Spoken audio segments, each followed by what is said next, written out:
وعلى آله وصحبه وصلائه وأهل بيته وأولياء ملته وعلماء أمته الذين آمنوا وكانوا يتقون. أما بعد فأعوذ بالله من الشيطان الرجيم. بسم الله الرحمن الرحيم. محمد رسول الله والذين معه أشداء على الكفار رحماء بينهم تراهم ركعا سجدا يبتغون فضلا من الله ورضوانا سيماهم في وجوههم من أثر السجود ذلك مثلهم في التوراة ومثلهم في الإنجيل. وفي آية اعدلوا هو أقرب للتقوى وفي آية إن الله يأمر بالعدل والإحسان وإيتاء ذي القربى وينهى عن الفحشاء والمنكر. وأيضا قال الله عز وجل في القرآن المجيد في شان حبيبه ومعشوقه آمرا ومخبرا إن الله وملائكته يصلون على النبي يا أيها الذين آمنوا صلوا عليه وسلموا تسليما. صلى الله على সবাই একটু মহব্বত وآله وصحبه صلى الله على سيدنا محمد وآله وصحبه. اللهم صل على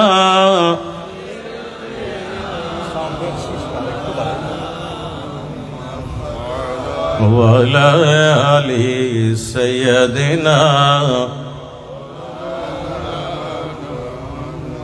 আল্লাহ তুমি দয়া করো নসিবে করো মদিনা নবীজিকে না দেখাইয়া কবরেতে নিও না। আল্লাহুম্মা সাল্লি আলা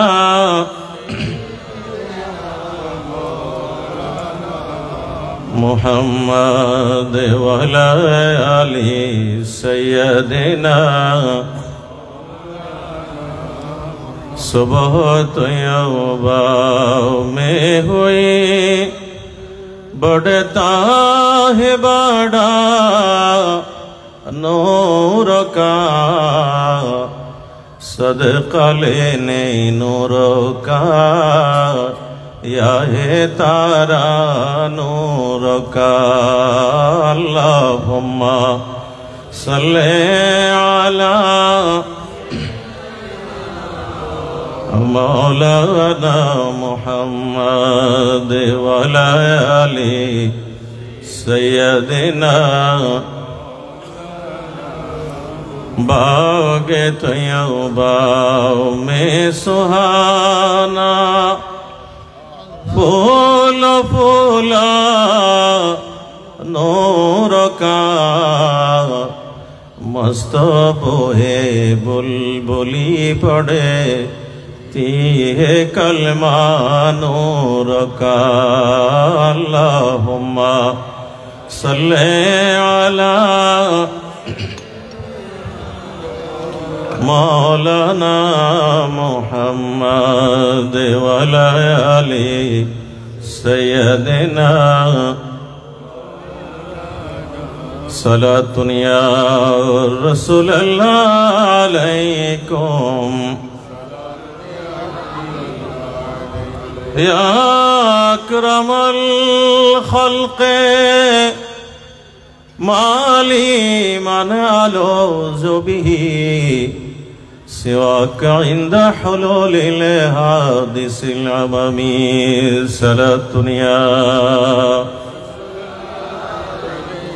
सलामुन या वलै यदीक़ रसूलल्लाह जाओ कभी इदल करीम तजल्ला बेसे में मुंतकिमी सलातुन या सलामुन या जहाँ से उम्मत का हक ने कर दिया है आपके हाथों तुम अबे चाहो डुबाओ या तराओ या रसूल अल्लाह सलातुन या सलामुन या हबीब अल्लाह।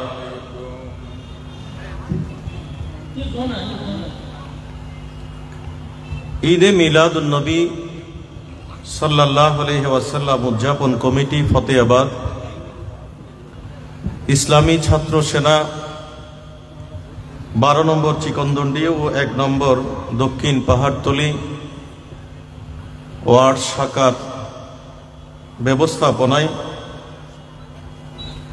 फतेहाबाद आदर्श बहुमुखी उच्च विद्यालय मैदाने आयोजित आजकेर 44तम ऐतिहासिक फतेहाबाद विशाल सुन्नी कनफारेंसের द्वितीय दिनेर परम सम्मानित सभापति फतेहाबाद गाउसिया दाखिल माद्रासार सम्मानित सुपार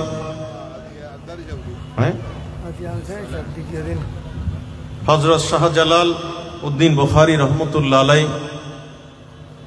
जामे मस्जिदेर सम्मानित खतीबे मुकर्रम प्रवीण आलेमे दीन हजरतुल हाज मौलाना सालेह अहमद अंसारी साहेब केबला मुद्दाजिल्लुहुल आली ठीक है बेशी तुली ना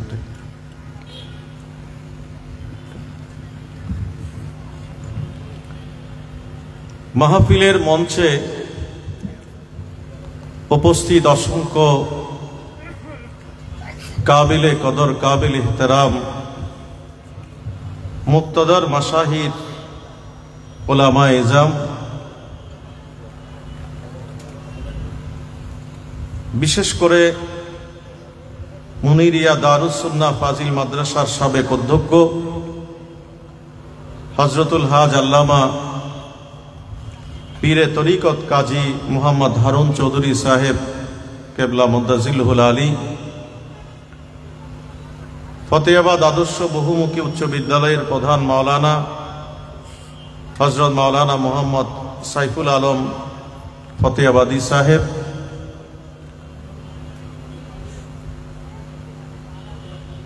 এই এলাকার কৃতি আলেমে দ্বীন Fatehabad city corporation girls school and কলেজের সম্মানিত হেড মাওলানা আমার পরম শ্রদ্ধেয় আলহাজ সৈয়দ মফজল আলম সাহেব কেবলা মঞ্চপ্রবিষ্ট विशिष्ट आलेमे दीन आशिकाने आउलिया माद्रासार आरबी प्रभाषक मौलाना रफिकुल इस्लाम ताहिरी साहेब मुद्दाजिल्लुहुल आली,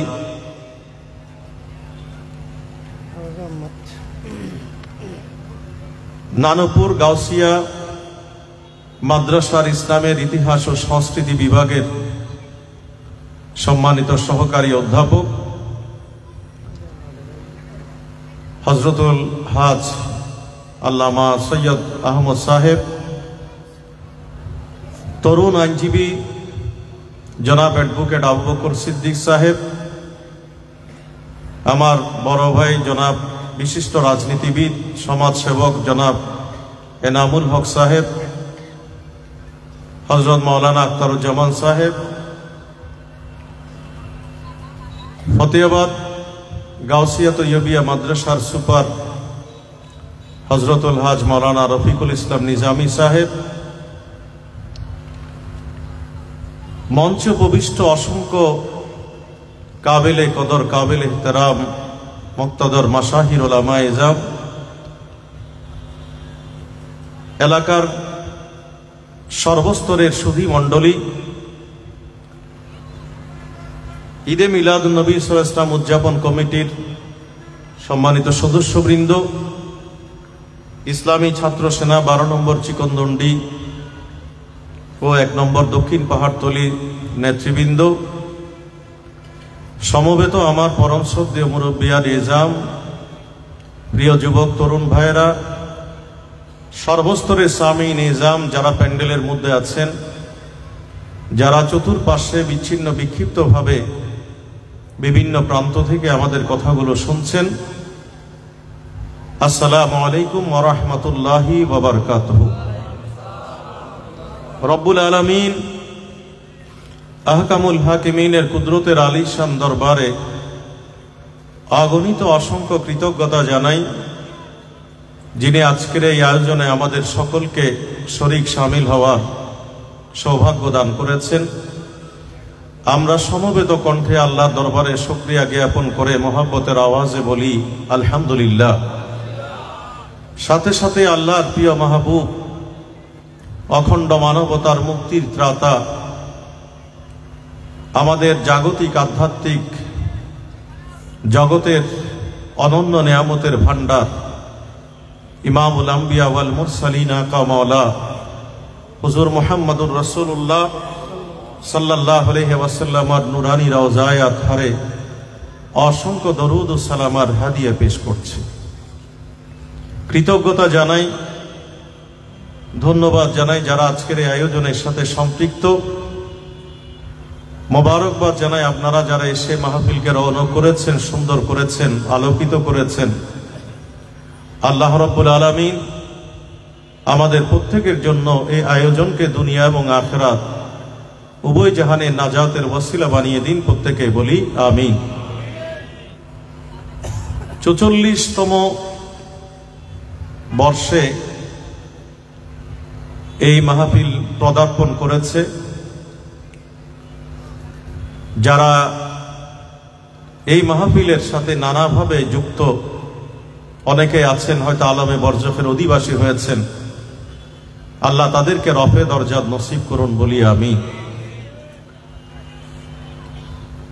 কৃতজ্ঞতা জানাই এলাকাবাসীকে, যারা এই প্রোগ্রামটা তাদের বুকের মধ্যে ধারণ করে আছে, এলাকাকে আলোকিত করার জন্য, সমাজকে আলোকিত করার জন্য একটি মাইল ফলক হিসেবে এই প্রোগ্রামকে প্রতি বছর উপহার দিয়ে যাচ্ছেন। কিয়ামত পর্যন্ত আল্লাহ এই প্রোগ্রামের মধ্য দিয়ে সমাজ, রাষ্ট্র, ধর্ম সংস্কারের প্রয়াস যেন অব্যাহত থাকে, আমরা আল্লাহর দরবারে কাই মনোবাক্যে এটা কামনা করি। আপনারা সঞ্চালকের ভাষায় শুনেছেন, অত্যন্ত চমৎকার একটি বিষয় আমাকে দেয়া হয়েছে। ইসলামের দ্বিতীয় খলিফা ফারুক আজম ওমর ইবনুল খাত্তাব রাদিয়াল্লাহু তাআলা আনহু, আল্লাহর নবীর যে 2 জন ওজির জমিনের মধ্যে, তন্মধ্যে একজন হচ্ছেন ফারুক আজম আর একজন সিদ্দিক আকবর। জোরে বলেন সুবহানাল্লাহ। নবীজি বলেন, আসমানে আমার ওজির হচ্ছেন আজরাইল এবং মিকাইল, জিব্রাইল এবং মিকাইল, আর জমিনে হচ্ছে আমার আবু বকর আর আমার ওমর। জোরে বলবেন না সুবহানাল্লাহ। তিনি আল্লাহর হাবিবের ইসলামের দাওয়াতের 6ষ্ঠ বর্ষে তিনি ইসলামের দাওয়াত কবুল করেছেন। অত্যন্ত বীর কেশরী হিসেবে যার খ্যাতি, তিনি আল্লাহ নবীর সোহবতে এসে তার রূঢ়তা এবং কোমলতার সংমিশ্রণে তিনি এমনভাবে নিজেকে তৈরি করেছেন, আল্লাহর হাবিব যার ব্যাপারে বলেছেন সার্বিক যোগ্যতার নিরিখে যে আমার পরে কেউ যদি নবী হওয়ার মতো যোগ্যতা থাকে নিঃসন্দেহে সে হচ্ছে আমার ওমর। যারা বলেন না সুবহানাল্লাহ। যদিও বা আল্লাহ নবুয়তের দরজা বন্ধ করে দিয়েছে। আমরা আল্লাহর হাবিব যখন প্রকাশ্যে ইসলামের দাওয়াত দিচ্ছেন, আল্লাহর ঘর খানায়ে কাবা বাইতুল্লাহ ইসলাম গ্রহণের পরে ফারুক আজমকে নিয়ে সেই জায়গায় আল্লাহর হাবিব তাকে ফারুক আজম উপাধি দিয়েছে, যার ব্যাপারে ইতিহাসের রায় হচ্ছে তিনি অর্ধ পৃথিবীর শাসনকর্তা। আমরা কবি কাজী নজরুলের ওমর ফারুক কবিতা যখন পড়ি, সেখানে নজরুল বলছেন অর্ধ পৃথিবী করেছ শাসন, দুলার তখতে বসি, খেজুর পাতার প্রাসাদ তোমার বারে বারে গেছে খুশি। এক কালের অর্ধ পৃথিবীকে শাসন করেছেন দুর্দান্ত প্রতাপের সাথে। তিনি আর্লি লাইফে তার জীবন পরিসরে তার জীবনটা যখন আল্লাহর হাবিব নির্মাণ করে দিচ্ছেন, এমন জায়গায় নিজেকে প্রতিষ্ঠিত করেছেন, আজকের পৃথিবীর ইতিহাসের রায় হচ্ছে যে under the rain of Omar অথবা ওমরস rain constituted a resplendent chapter in the military achievement of Islam. এটা কেন? ফারুক আজম যখন ইসলামী রাষ্ট্রে দায়িত্ব গ্রহণ করেছেন, তখন তিনি একদিকে রোমান সাম্রাজ্য, আরেকদিকে পারস্য সাম্রাজ্য, দুটো সাম্রাজ্যের বিশাল ভূভাগকে করতলগত করে তিনি সেখানে সুশাসন প্রতিষ্ঠা করেছেন। আজকের পৃথিবীতে যারা অ্যাডমিনিস্ট্রেটিভ জিনিয়াস হিসেবে প্রশাসনের যারা আলো দেখায়, যিনি যে ধর্মেরই হোক না কেন, আন এনি মাসলি অথবা ইউন এনি মাসলি, সবাইকে স্বীকার করতে হয় যে ফারুক আজম হচ্ছেন পৃথিবীর সর্বশ্রেষ্ঠ শাসক। জোরে বলেন সুবহানাল্লাহ। তো তার ব্যাপারে আজকে আমরা যখন উইলিয়াম মুইরে দা খলিফাত পড়ি, আমরা যখন স্ট্যানলি ল্যান্ডপুলের বই পড়ি, পিকে হিটির হিস্ট্রি অফ দ্য আরবস পড়ি, তখন সেখানে বলা হচ্ছে he was not only a great conqueror but classed for all time among the ruler, এখানে আবার একটা শব্দ অ্যাড করেছেন famous ruler and most successful national leader। পৃথিবীর মধ্যে যত সফল রাজনীতিক আছেন এবং পৃথিবীর মধ্যে যত সফল শাসক আছেন, তাদের মধ্যে ফারুক আজম হচ্ছেন একজন আদর্শ। জুড়ে বলেন না সুবহানাল্লাহ। আমরা যখন ব্যক্তি ফারুক আজমকে নিয়ে ভাবি, সহিহ বুখারী শরীফ আমাদেরকে পরিচয় দেয় ফারুক আজমের। সাইয়েদনা আবু হুরায়রা রাদিয়াল্লাহু তাআলা আনহু ইরশাদ ফরমাচ্ছেন যে আল্লাহর হাবিব বলেছেন, ওয়ালাকাদ কানা ফীমা ক্বাবলাকুম মিনাল উমামে মুহাদ্দাসুন ফাইয়াকু ফি উম্মতি আহাদুন ফাইন্নাহু উমারু। বলে যে যুগে যুগে কালে কালে এমন কিছু নবীর উম্মত আছে যারা নিজেকে আল্লাহর সাথে সুসম্পর্ক স্থাপনের মধ্য দিয়ে, তাকওয়া, পরহেজগারি, ডেডিকেশন, ডিভোশন, এগুলোর মধ্য দিয়ে তারা মুহাদ্দাসে পরিণত হয়েছে। আল্লাহর সাথে কথা বলার জন্য কোনো মিডিয়া মাধ্যম লাগে না, যখন চাই তারা আল্লাহর সাথে কথা বলে, এমন উম্মত আল্লাহ নবীদেরকে উপহার দিয়েছে। বলে যে আমার উম্মতের মধ্যে কেউ যদি ওই মর্যাদার অধিকারী হয়ে থাকেন, তিনি হচ্ছেন নিঃসন্দেহে আমার ফারুক আজম। জোরে বলি সুবহানাল্লাহ। আরো জোরে বলবেন না সুবহানাল্লাহ। তো তার এই বিস্ময়কর অন্তরালে আমরা দেখি যে তিনি ইসলামের দাওয়াত ফরমালি আনুষ্ঠানিকভাবে দারুল আরকামে নবীর কদমে নিয়েছেন, ঠিক আছে, কিন্তু গ্রাজুয়ালি আল্লাহর পক্ষ থেকে তিনি ইসলামের জন্য তৈরি হচ্ছিলেন। সেটা আমরা দেখি এভাবে, আল্লাহর হাবিব যখন হাতিমে কাবার মধ্যে আল্লাহর কোরআন তেলাওয়াত করতেন, কাফির মুশরিকদের একটা বিরাট দল অমুসলিমদের, যারা আমার নবী তাহাজ্জুদের নামাজের তেলাওয়াতের সেই কোরআন শোনার জন্য কান পেতে দিত।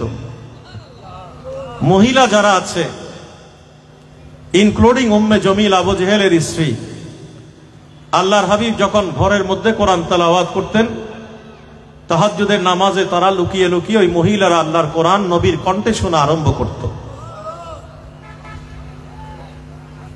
তো তারাই তো বলছে ওয়াকাল আল্লাযীনা কাফারু লা তাসমাউ লিহাযাল কোরআন ওয়ালগাউ ফীহি লাআল্লাকুম তাগলিবুন। ফারুক আজমের কৌতূহল উদ্দীপনা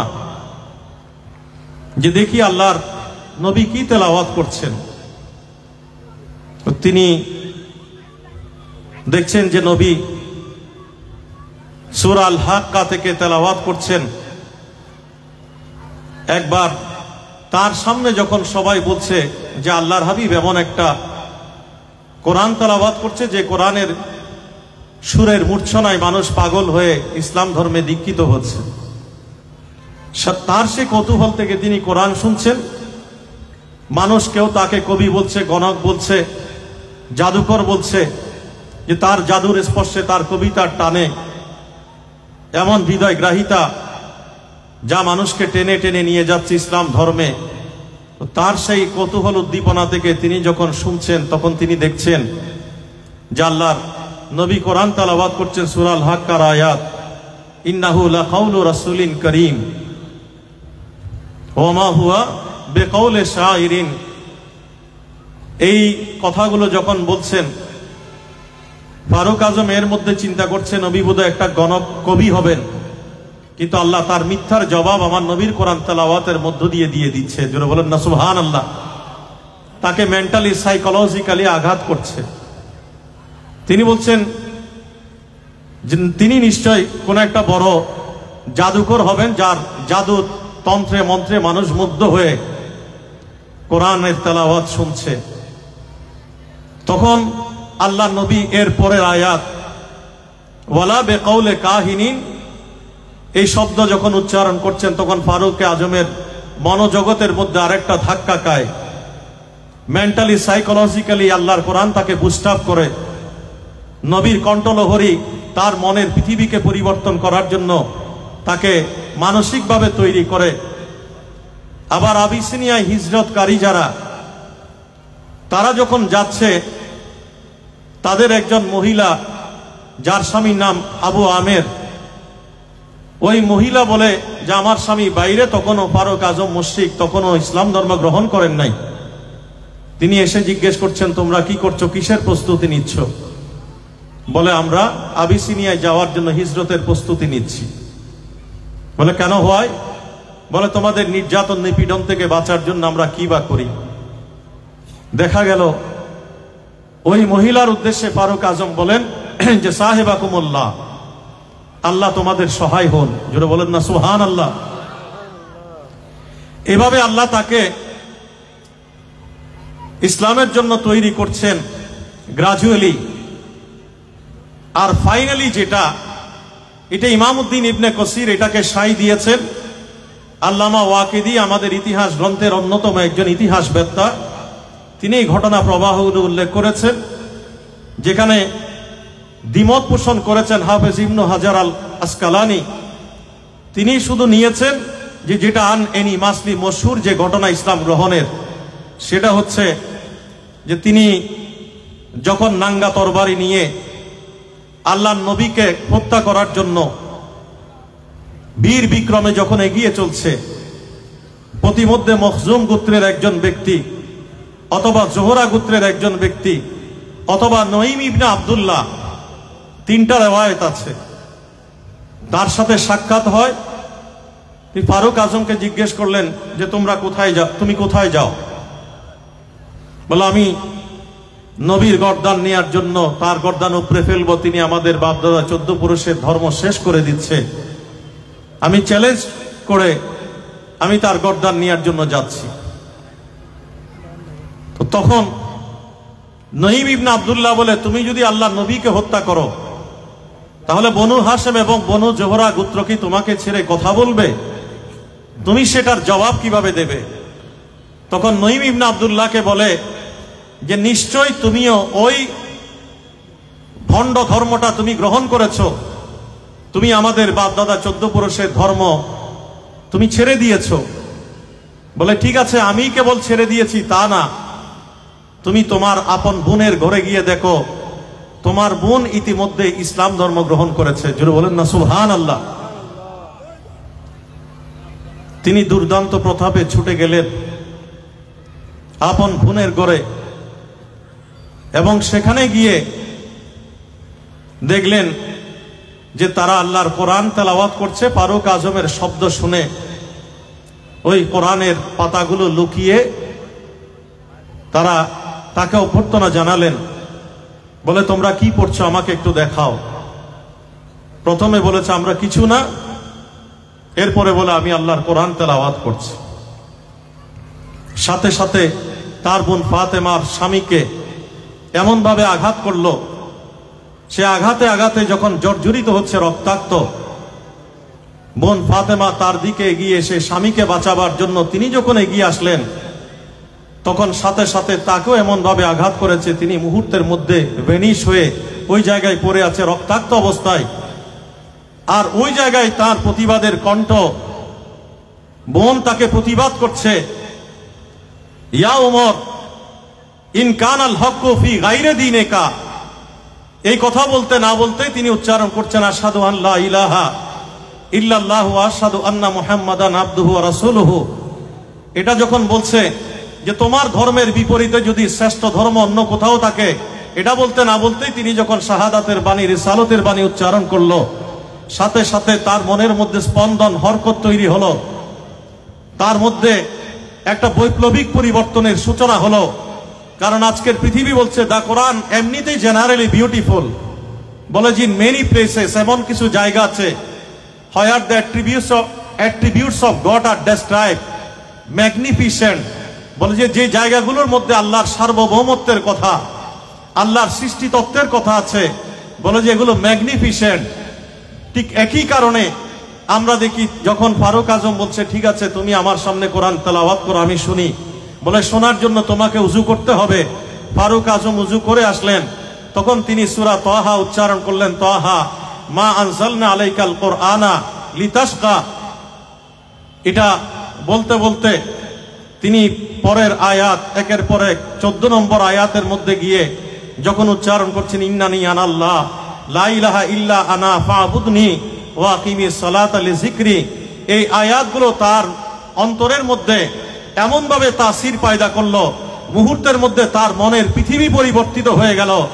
আল্লাহর কোরআনের এই সুরের মূর্ছনায়, আল্লাহর কোরআনের কণ্ঠলহরীতে, আল্লাহর কোরআনের বাচন শৈলীতে, আল্লাহর কোরআনের হৃদয় গ্রাহিতায়, আল্লাহর কোরআনের শব্দ শৈলীতে, আল্লাহর কোরআনের সেই সুরের মূর্ছনায় এতটাই বিমোহিত হয়ে গেলেন, ফারুক আজম দৌড়ে দৌড়ে ওই জায়গা থেকে দারুল আরকামে, যেখানে আমির হামজা রাদিয়াল্লাহু তাআলা আনহুর ঘরের মধ্যে আল্লাহ নবী সাহাবা ইকরামদেরকে নিয়ে আছেন, ওই জায়গায় দরজার করানো করছে। আর আমির হামজা রাদিয়াল্লাহু তাআলা আনহু ভিতরে সাহাবাদেরকে বলেন ঠিক আছে কে এসছে দেখো। বলে ফারুক আজম। বলে সে যদি ভালো উদ্দেশ্য নিয়ে আসে তাহলে আমরা তাকে স্বাগত জানাই, আর অন্য কোনো উদ্দেশ্য নিয়ে যদি আসে তাহলে আমরা তার সমুচিত জবাব দেওয়ার জন্য প্রস্তুত আছি। আমির হামজা আমার নবীর বীর কেশরী, আমি তাকে এমনি ছেড়ে দিয়ে কথা বলবো না, তুমি তার জন্য দরজা খুলে দাও। সাথে সাথে যখন দরজা খুলে দিল, তখন ফারুক আজম নবীর কদমাইন শরীফাইনের সামনে যাওয়ার আগে আমির হামজা রাদিয়াল্লাহু তাআলা আনহু সহ সবার সামনে তিনি মত বিনিময় করলেন, কথোপকথন করলেন। আল্লাহর হাবিব তখন কোরআন নাজিল হচ্ছে, জিবরাইল আমিন তশরিফ ফরমা। আল্লাহ নবী জিবরাইল আমিনকে বিদায় দিয়ে ফারুক আজমের সামনে দাঁড়ালেন। ফারুক আজমের সামনে দাঁড়িয়ে তার নাঙ্গা তরবারি যেখানে, ওই জায়গায় এবং তার জামার মধ্যে একটা টান দিয়ে নবী তাকে দৃষ্টি আকর্ষণ করছেন, ইয়া ওমর আন্তা, এখনো কি তুমি ওই ঘৃণ্য জঘন্য ধর্মকে কি তুমি এখনো আঁকড়ে ধরে রাখবে? হাত্তা ইয়ানজিলাল্লাহু বিকা, যতক্ষণ না আল্লাহ মিনাল খাজি ওয়ান নিকাল মা নাজালা বিল ওয়ালিদ ইবনে মুগীরা, ওয়ালিদ ইবনে মুগীরার উপরে আল্লাহ যেভাবে লাঞ্ছনা অপদস্থ অবস্থা যেভাবে তৈরি করেছেন, যেভাবে মর্মন্তু শাস্তি দিয়েছেন, ওই একই শাস্তি তোমার উপর আরোপ হওয়া পর্যন্ত তুমি কি এখনো পর্যন্ত অপেক্ষায় থাকবে? আল্লাহ নবী এই কথা যখন বললেন, ফারুক আজম নবীর দিকে বিস্ময়ে তাকিয়ে আছে।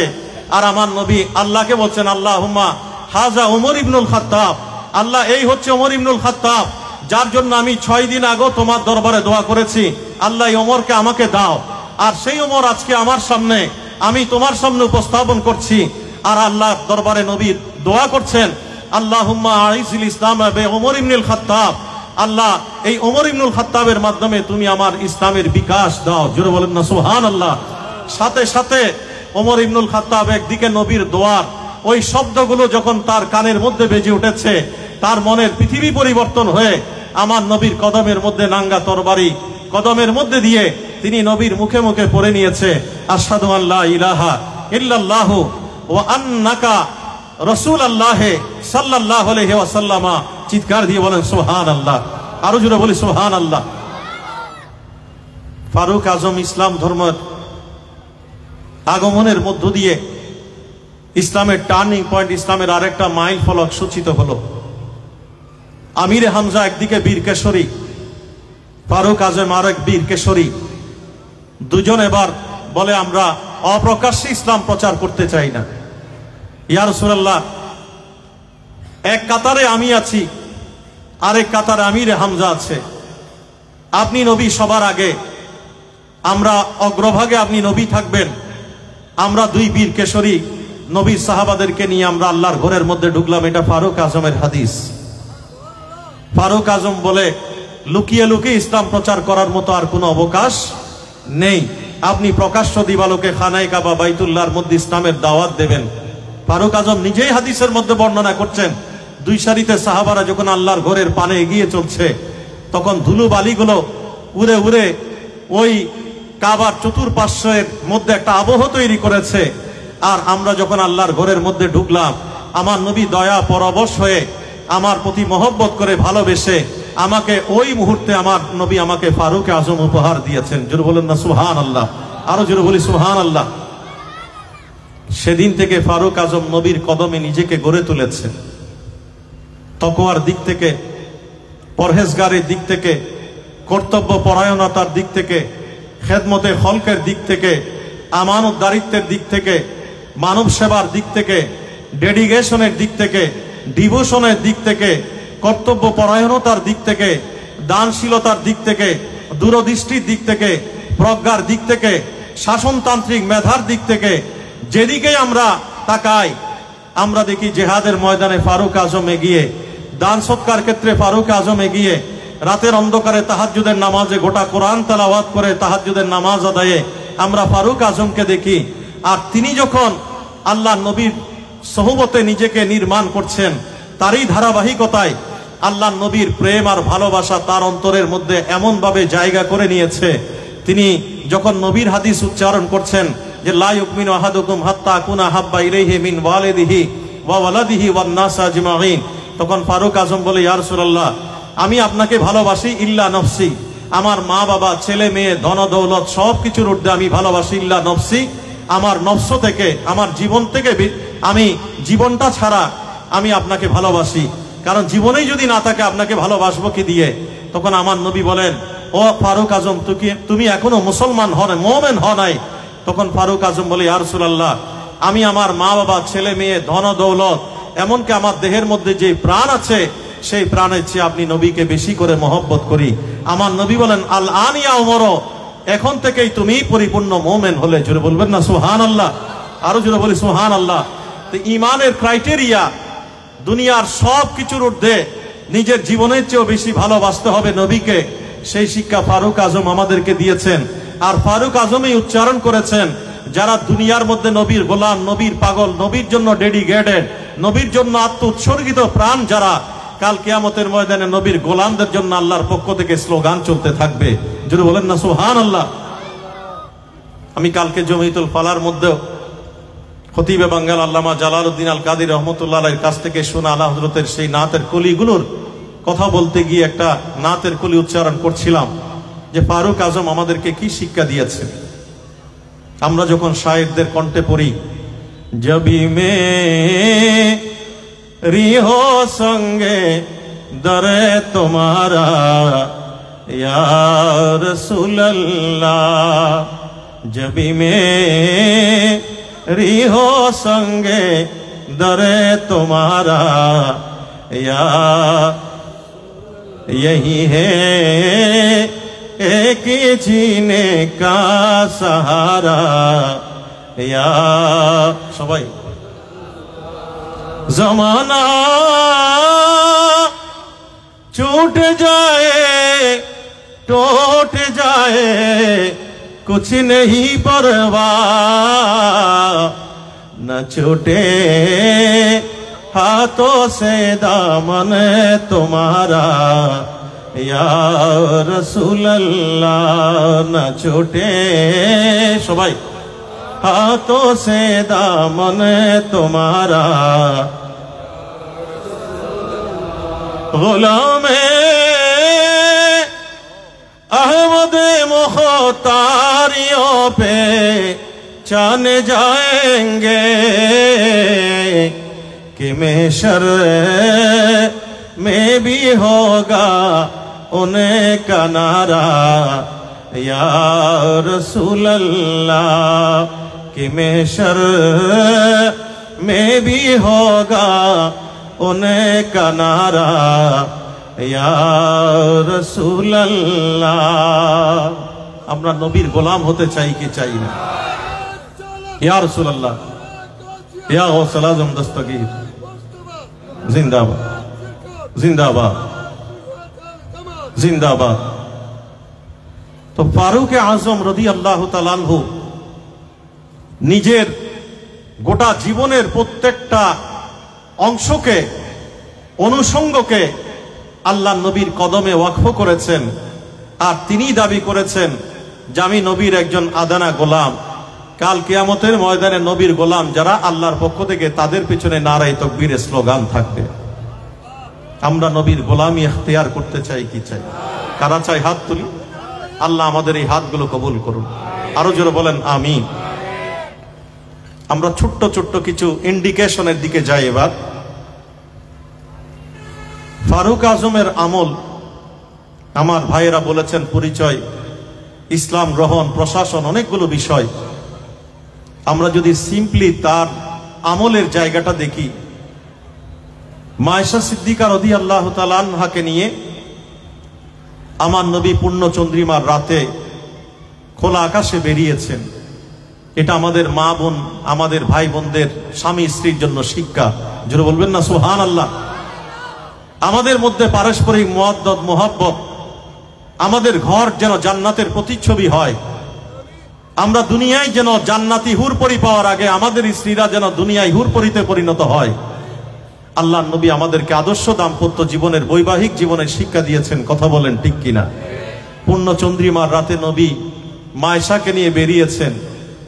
আর আসমানের তারার দিকে ইন্ডিকেট করে নবী বলছেন, ও আয়েশা, তুমি কি জানো যে আসমানের তারার সাথে তুলনীয় আমার সাহাবীদের মধ্যে একজন আছে যার আমল?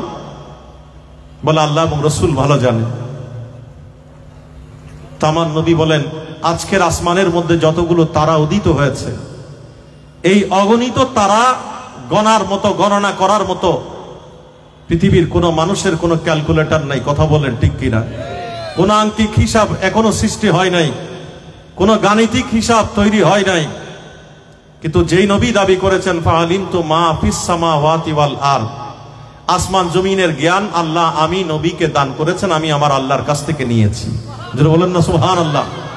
তো সেই নবী নির্দ্বিধায়, নিঃসংকোচিতে বলেছেন, আল্লাহর আসমানে আজকে যতগুলো তারা উদিত হয়েছে, এই তারার, অগণিত তারার সমতুল্য আমল হচ্ছে আমার ফারুক আজমের আমল। যারা বলেন না সুবহানাল্লাহ। এই কারণে আলা হযরত বলেছেন, প্রতিদিন কত তারা উদিত হয় আবার অস্তমিত হয়। পৃথিবীর কোনো মানুষের পক্ষে এটা ক্যালকুলেট করা সম্ভব না, কিন্তু আল্লাহ সৃষ্টি জগতে একটা তারা সৃষ্টি করেছেন। আল্লাহর নূর থেকে সেই তারা কিয়ামত পর্যন্ত চির উজ্জ্বল চিরভাস্বর, সেই তারা অস্তমিত হয় না।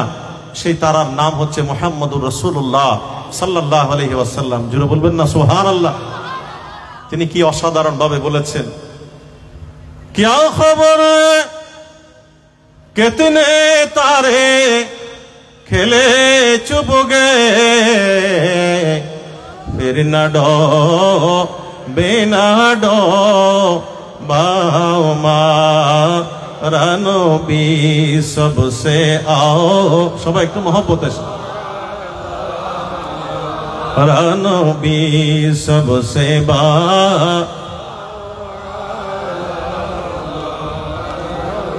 अपने मौला का प्यारा हमारा नबी,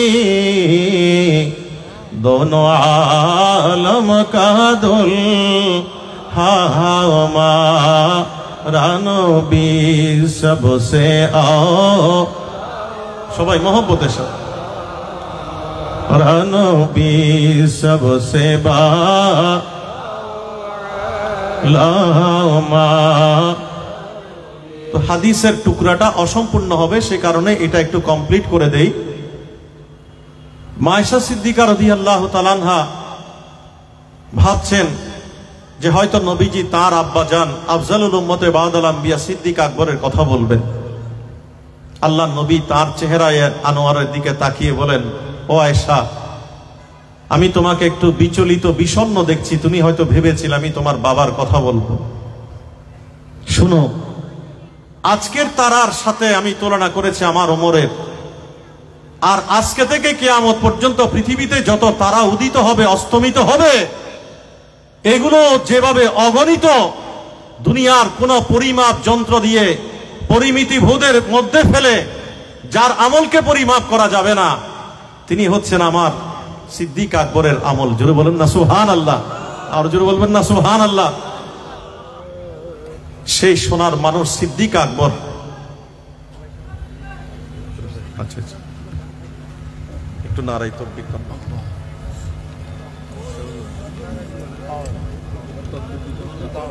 আসসালামু আলাইকুম।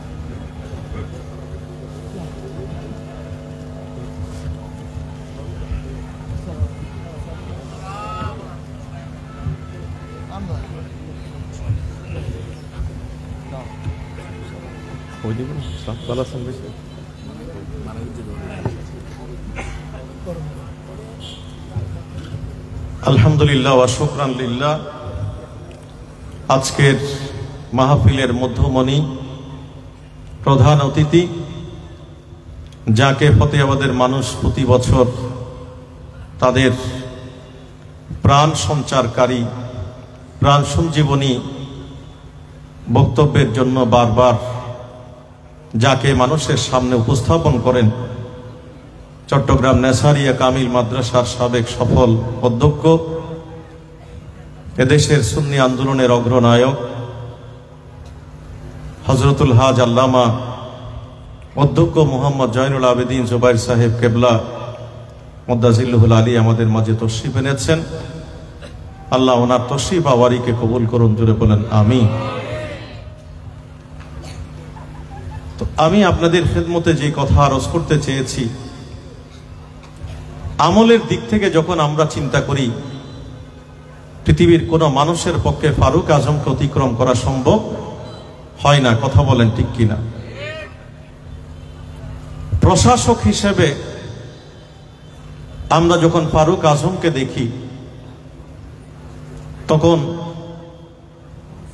সিদ্দিক আকবরের পরে 632 খ্রিস্টাব্দের যখন সিদ্দিক আকবর দায়িত্ব নিলেন, মাত্র 2 বছরের সময়কাল তিনি অতিক্রান্তের পরে আল্লাহর হাবিবের খলিফা নির্বাচনের যে বিধান, গণতান্ত্রিক প্রক্রিয়ায় ফারুক আজম ইসলামী রাষ্ট্রের রাষ্ট্রনায়ক হলেন, আমিরুল মুমিনিন হিসেবে দায়িত্ব পালন করলেন।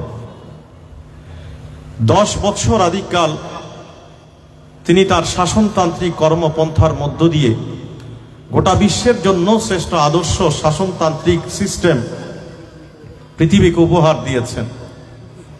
এবং সেখানে আমরা দেখি সিদ্দিক আকবর যে জায়গাগুলোতে রোমান এবং পারস্য সাম্রাজ্য অভিযান পরিচালনা করেছেন, যে স্বপ্ন দ্রষ্টা হিসেবে তিনি দেখেছেন যে জায়গাগুলোকে, ফারুক আজম সেগুলোকে পরিপূর্ণতা দিয়েছেন। আমরা যখন উইলিয়াম মুইরের দ্য খলিফাতের দিকে পড়ি, তখন একজন অমুসলমান হয়েও, খ্রিস্টান হয়েও তিনি বলছেন যে the conquest of the world, বিশ্ব বিজয়ের যে স্বপ্ন মুসলমানরা দেখেছেন, বলে যে এটা receiving the impulse under Abu Bakr. Siddique Akbar এটার ইম্পালসটা গ্রহণ করেছেন, তিনি এটা পরিপূর্ণ করে যেতে পারেননি। আর বলে এটার হাই ওয়াটার মার্ক, এটার চূড়ান্ত পরিণতির দিকে তিনি নিয়ে গিয়েছেন। তিনি হচ্ছেন ফারুক আজম ওমর ইবনুল খাত্তাব রাদিয়াল্লাহু তাআলা আনহু। জুড়ে বলেন সুবহানাল্লাহ। আমরা দেখি আজারবাইজান, জেরুজালেম, কুফা, বসরা, একটার পর একটা পারস্য, নাহাওয়ান, কাদেসিয়া, একটার পর একটা তার হাতের মধ্যে করতলগত হচ্ছে। আল্লাহর হাবিবের পক্ষ থেকে একদিকে সমর অধিনায়ক, আরেকদিকে তকওয়া পরহেজগারির মধ্য দিয়ে তার অন্তরচক্ষু, তার অতীন্দ্রিয় অনুভূতি, তার কষ্প, এমনভাবে তিনি আল্লাহ নবীর সোহবতে লাভ করেছেন। নাহাওয়ানদের প্রান্তরে তার সেনাপতি, আর মদিনার মসজিদ, যেটা আল মসজিদুন নববী ওয়াসিস অফিস, যেটা তার সেক্রেটারিয়েট, সেই জায়গায় মিম্বরে খুতবা দিচ্ছেন। আর নাহাওয়ানদের জমিনে তার সেনাপতি সারিয়ার নেতৃত্বে মুসলমানরা ওই জায়গাগুলোকে অধিকার করার জন্য ফারুক আজমের নির্দেশে সেখানে অবস্থান করছেন। বাই দিস টাইম তারা নামাজের মধ্যে, আর ইতোমধ্যে পেছন থেকে কাপুরুষের মতো পারসিক সৈন্যরা তাদেরকে হামলা করার জন্য উদ্যত হয়েছে। তারা পেছনে পশ্চাতে কি হচ্ছে সেটা দেখতে পাচ্ছে না। ফারুক আজম মিম্বর থেকে দাঁড়িয়ে সারিয়া সেনাপতির দৃষ্টি আকর্ষণ করে বলে, ইয়া সারিয়াতিল জাবালিল জাবাল, হে সেনাপতি সারিয়া, তুমি একটু পাহাড়ের দিকে তোমার দৃষ্টি নিক্ষেপ করো। সারিয়া সেনাপতি যখন পাহাড়ের দিকে দেখলেন, ফারুক আজমের ওই শব্দগুলো দজলা পেরিয়ে, ফোরাত পেরিয়ে, টাইগ্রিস নদীর ওই জলভাগ পেরিয়ে, ফোরাত নদীর ইউফ্রেটিসের সেই ভূভাগ পেরিয়ে, মেডিটারেনিয়ান সিয়ের তীর ঘেঁষে হাজার হাজার মাইল দূরে সেখানে সেনাপতির কানের মধ্যে ফারুক আজমের শব্দগুলো পৌঁছেছে। ফারুক আজম তাদেরকে দেখছেন, নির্দেশ দিচ্ছেন। আর তিনি যখন দেখলেন যে কাপুরুষের মতো পেছন দিকে উদ্যত হয়েছে তাদেরকে আক্রমণ করার জন্য, তখন সেনাবাহিনীকে আবার নতুন করে পুনরায় বিন্যাস করে সাজিয়ে তখন তিনি এমনভাবে অপূর্ব রণ নিপুণতার সাথে যুদ্ধ করলেন, তার সেই রণকৌশলের কাছে পারসিক সৈন্যরা পরাভূত হলো, বেনিশ হলো। আর ওই পারস্যের গোটা জমিন নিহাওয়ান্না কাদেসিয়ার মধ্যে গিয়ে পুরো কাদেসিয়ার প্রান্তরটা জয় করে ফারুক আজমের কদমের মধ্যে এনে সারিয়া সেনাপতি উপহার দিয়ে দিয়েছেন। জুড়ে বলেন না সুবহানাল্লাহ।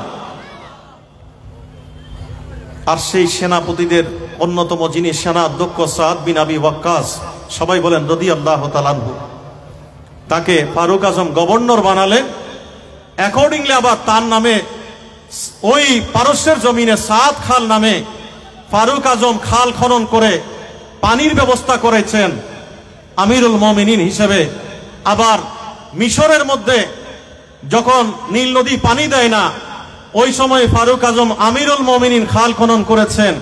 আর মিশরে যখন আমর ইবনুল আস গভর্নর হলেন, গভর্নর হওয়ার পরে তার কাছে যখন মানুষ আসলো, বলে আমাদেরকে তো নীল নদী পানি দেয় না, মিশর হচ্ছে নীল নদের দান, বলে the gift of the Nile, the daughter of the Nile. সেই নীল কন্যা মিশরের মধ্যে পানি নাই, মানুষ অনাহারে অর্ধাহারে ভুগার অবস্থা। তারা আমর ইবনুল আসের কাছে এসে বলে, এখানে একটা কুপ্রথা, কুসংস্কার, কুপমণ্ডুকতা হচ্ছে যে একজন সুন্দরী যুবতী নারীকে সমুদ্রের পৃষ্ঠে ডালি দিতে হয়। বলে এখন তো ইসলাম এসেছে, আমরা কি করব? আমরা কি আমাদের যুবতী নারীকে ওখানে ডালি দেব, বিসর্জন দেব, নাকি অল্টারনেটিভ কোন সলিউশন ইসলামের মধ্যে আছে? বলে ঠিক আছে, তোমরা দাঁড়াও, আমি ফারুক আজমের কাছে চিঠি লিখছি, সেই চিঠির জবাব পর্যন্ত তোমরা আমার দরবারে থাকো। ফারুক আজমের কাছে জড় পদার্থ একটা কাগজের মধ্যে চিঠি লিখে পাঠিয়েছেন, ও ফারুক আজম আমিরুল মুমিনিন, নীল নদী তো আমাদেরকে পানি দিচ্ছে না, আমরা কি করব? ফারুক আজম উল্টো পিঠের মধ্যে আরেকটা চিঠি দিয়েছেন, বলে তোমাকে আমি চিঠি দিচ্ছি না, চিঠি দিচ্ছি ওই নীল নদীর উদ্দেশ্যে। নীল নদীকে বলছে, ইনকুনতে তাজরি বিআমরিল্লাহ, তুই নীল নদীর পানি যদি আমার আল্লাহর হুকুমে প্রবাহিত হয়ে থাকে, তাহলে আমি ফারুক আজমের চিঠি তোর বুকের মধ্যে পড়ার সাথে সাথে আমার মিশরের জমিনের মধ্যে তুই পানি ছেড়ে দিবি। চিৎকার দিয়ে বলেন না সুবহানাল্লাহ। এই ক্ষমতা কে দিয়েছেন? আরো জোরে, আরো গলা ফাটিয়ে, আরো চিৎকার দিয়ে, আরো মহব্বতের সাথে আল্লাহ বলেন, আনাল্লাহ, আমি হচ্ছি আল্লাহ, আল্লাযী লা ইলাহা ইল্লাল্লাহ, আমার পরিচয় হচ্ছে লা ইলাহা ইল্লাল্লাহ। আনা আকুলু লিশাইইন কুন ফায়াকুন, আমি আল্লাহ যখন কোনো কিছুকে ইন্ডিকেট করে বলি কুন, তখন এটা ফায়াকুন হয়ে যায়। ও বান্দারে আমার, আমার নবীর পথে হেঁটে, ফারুক আজমের পথে হেঁটে, সিদ্দিক আকবরের পথে হেঁটে, ওসমানে গনি জিন নুরাইনের পদাঙ্ক অনুসরণ করে, মওলাই কায়নাত শেরে খোদা আলী মুর্তুজার বেলায়েতের ওই ছোঁয়া নিয়ে, গৌসে পাকের সেই গৌসিয়তের পাওয়ার নিয়ে তুমি যখন আল্লাহর ওলিদেরকে মেনে, সাহাবা মেনে, আহলে বাইত মেনে, আউলিয়া ইজামের পদাঙ্ক অনুসরণ করে করে তুমি যখন তাদের সেই ইসলামের সঠিক রূপরেখার মধ্যে থেকে আমি আল্লাহর জন্য যখন পাগল হবে, ডেডিকেটেড হবে, আমার জন্য তাহাজ্জুদে দাঁড়াবে, আমার জন্য ভুকানাঙ্গা মানুষের মুখে খাবার তুলে দেবে, আমার জন্য যখন গৃহহীনকে গৃহ দেবে, বস্ত্রহীনের গায়ে বস্ত্র দেবে, তুমি যখন কষ্টদায়ক বস্তু আমাতাতুল আজানিত তরিক রাস্তা থেকে সরিয়ে দেবে, তুমি যখন এইভাবে খেদমতে খল সৃষ্টির সেবা আমি আল্লাহ পছন্দ করে এই কাজগুলো করার মধ্য দিয়ে তুমি যখন আমার পাগল হবে, এতাআত করবে, অনুসরণ করবে, তখন আমি আল্লাহ কারো কাছে চাইতে হবে না, আজা আলাকা, আমি আল্লাহ দেব, কারো মুখাপেক্ষী হতে হবে না, সর্বমুখাপেক্ষী তার ঊর্ধ্বে আমি দাতা দয়ালু তোমার সাথে আছি। তুমি যখন আমার দিকে আসবে, আজা আলাকা, আমি তোমাকে এমন ভাবে দেব, তাকুলু লিশাইইন কুন ফায়াকুন, তুমি যখন অঙ্গুলি হেলিয়ে তোমার জবান খোলে, তুমি তোমার চক্ষুষ্মান শক্তি দিয়ে, তোমার রে দিয়ে যেদিকেই তুমি তাকাতে চাও, আমি আল্লাহ তুমি যেদিকে ইন্ডিকেট করে বলবে হও, আমি আল্লাহ তোমার বলাটাকে আমি ফায়াকুন বানিয়ে দিতে পারি। জোরে বলেন না সুবহানাল্লাহ। এই কথা কার? আরো জোরে, আরো গলা ফাটিয়ে, আরো চিৎকার দিয়ে, আরো মহব্বতের সাথে। ফারুক আজমকে আমার নবী এমন ভাবে নির্মাণ করেছেন, এমন ভাবে গড়ে তুলেছেন, তিনি শুধু মানুষের উপর হুকুম চালিয়েছেন তা না, তিনি সমুদ্র পৃষ্ঠে পর্যন্ত তার চিঠি দিয়ে, তার রাজ আজ্ঞা দিয়ে তার অ্যাডমিনিস্ট্রেটিভ জিনিয়াস সেখানে প্রতিষ্ঠা করেছেন। কথা বলেন ঠিক কিনা? আমরা একই ফারুক আজমকে দেখি রাতের অন্ধকারে দাঁড়িয়ে কোরআন তেলাওয়াত করে করে তাহাজ্জুদের নামাজ আদায় করে। কথা বলেন ঠিক কিনা? অ্যাকর্ডিংলি একই ফারুক আজমকে আব্দুর রহমান ইবনে আউফ রাদিয়াল্লাহু তাআলা আনহুর ভাষায় আমরা দেখি রাতের অন্ধকারে তিনি ছুটে চলেছেন, আর তিনি সে অন্ধকারে একজন বেদুইন মা, তিনি পর্দার অন্তরালে শিশু কান্না করছে, আর তিনি ওই পর্দার এই পার থেকে ফারুক আজম আমিরুল মুমিনিন রাষ্ট্রনায়ক হিসেবে তিনি বলছেন, ওগো মা, তোমার শিশুর কান্না তো আমি সইতে পারছি না, তুমি আমার রাষ্ট্রে একটা শিশু কান্না করবে, এটা তো আমার বরদাস্ত হচ্ছে না, তুমি তোমার সন্তানকে, দুগ্ধপুষ্য সন্তানকে দুধ পান করাও। সে তো আত্মচিৎকার করছে, আমি তার সেই আত্মচিৎকারের কান্নার শব্দ আমি সইতে পারছি না। ওই মা প্রতিবাদের সুরে বলছে, যতক্ষণ পর্যন্ত আমার সন্তান 2 বছরে পদার্পণ না করবে, ততক্ষণ পর্যন্ত আমি আমার সন্তানকে দুধ দেব না। কারণ তখন বিধান ছিল, একটা সন্তান যখন 2 বছরে পা রাখে তখন রাষ্ট্রের পক্ষ থেকে একটা ভাতা দেয়া হয়। এই কারণে তিনি প্রতিবাদ করেছেন। ফারুক আজম সাহেবু বাইতুল মালকে ডেকে ওই জায়গায় আনলেন, এনে বলে, আজকে থেকে যেই মানব সন্তান, যেই মানব শিশু দুনিয়ার মধ্যে ভূমিষ্ঠ হবে, আমি ফারুক আজমের রাজ্যে বাইতুল মাল থেকে, কোষাগার থেকে আমি তার জন্য শিশু ভাতার ব্যবস্থা করে দিলাম। জোরে বলেন না সুবহানাল্লাহ। ফারুক আজম ছুটে চলেছেন, তিনি দেখলেন একজন মা আত্মচিৎকার করছে তাঁবুর মধ্যে, সন্তান প্রসব করবে, প্রসব বেদনায় পাগল। ফারুক আজম দেখলেন যে তাকে শুশ্রূষা করার মতো, ওই সন্তান ভূমিষ্ঠ হওয়ার ক্ষেত্রে ওই মাকে সহযোগিতা করার মতো কোনো দায়ী নেই। তখন তিনি আপন স্ত্রীকে ঘর থেকে এনে ওই তাঁবুর মধ্যে ঢুকিয়ে দিয়েছেন, আর উম্মুল মুমিনিন ওই পর্দার অন্তরাল থেকে ফারুক আজমকে বলছেন, তোমার বন্ধুর ঘরে একটা সুসন্তান এসেছে, তুমি আল্লাহ দরবারে শুকরিয়া আদায় করো। জোরে বলবেন না সুবহানাল্লাহ। ছুটে চলেছেন তার রাজ্যে, রাতের গভীর অন্ধকারে তিনি দেখলেন একটা ঘরের মধ্যে মা মেয়ের ঝগড়ার শব্দ। তিনি বাইরে থেকে কান পেতে দিয়ে সেটা শোনা আরম্ভ করেছেন। আর তিনি শুনতে পাচ্ছেন যে ওই জায়গায় মা মেয়েকে পরামর্শ দিচ্ছে, আজকে আমরা দুধ কম পেয়েছি, একটা কাজ করে সেখানে কিছু পানি দিয়ে দাও, পানি মিক্স করে দুধগুলো বাড়িয়ে দাও, কালকে বাজারে বিক্রি করে আমাদের ভরণ পোষণ হয়ে যাবে। তখন মেয়ে প্রতিবাদ করে বলছে, মা এটা তো অন্যায়, এটা দুর্নীতি, আমি এই মিথ্যাচারের আশ্রয় নিতে পারবো না। তখন মা উল্টো ধমক দিয়ে মেয়েকে বলছে, গভীর অন্ধকারে আমাদের এই কথাগুলো কে শুনবে? তখন মেয়ে বলে, মা দেখো, কেউ যদি গিয়ে ফারুক আজমকে নালিশ করে তাহলে তোমার গর্দানও যাবে, আমি মেয়ের গর্দানও যাবে। তখন মা মেয়েকে বলছে, গভীর রাতে যেখানে কাক পক্ষী শোনার কোনো সুযোগ নেই, সেখানে ফারুক আজমের কাছে গিয়ে কে নালিশ করবে? তখন মেয়ে বলছে, কেউ শোনার দরকার নেই, কেউ নালিশ করার দরকার নাই। ফারুক আজম এমন সুশাসক, এমন আমিরুল মুমিনিন, ফারুক আজম এমন তাকওয়ার জায়গায়, এমন পরহেজগারির মাধ্যমে, এমন ইনসাফের মাধ্যমে, এমন আল্লাহওয়ালা দুনিয়ার মধ্যে সৃষ্টি করেছেন, এমন শাসন তিনি দিয়েছেন যে তার শাসনের মধ্যে এমন তাকওয়া, পরহেজগারি, এমন আল্লাহর সাথে আমাদের সেতু বন্ধন তৈরি করে দিয়েছেন। দুনিয়ার কেউ না শুনলেও যেই আল্লাহ তোমার খালেক, আমি মেয়ের খালেক, সেই মওলা মুনিব আমাদের মা মেয়ের ঝগড়া দেখে আছে। অতএব ফারুক আজমের কাছে নালিশ করতে হবে না, আমার আল্লাহ তো দেখে আছে। আমরা আল্লাহর ভয়, সেই খৌফ ইলাহি তাকওয়ার জায়গা ফারুক আজম আমাদের কলবের মধ্যে দিয়ে দিয়েছেন। জোরে বলেন না সুবহানাল্লাহ। লৌটানা कोई दर से खाली मांगा जो किसी ने मिल ही गया, जिस वक्त मदीने वाले की उंगली की इशारे होते हैं सारा दुनिया।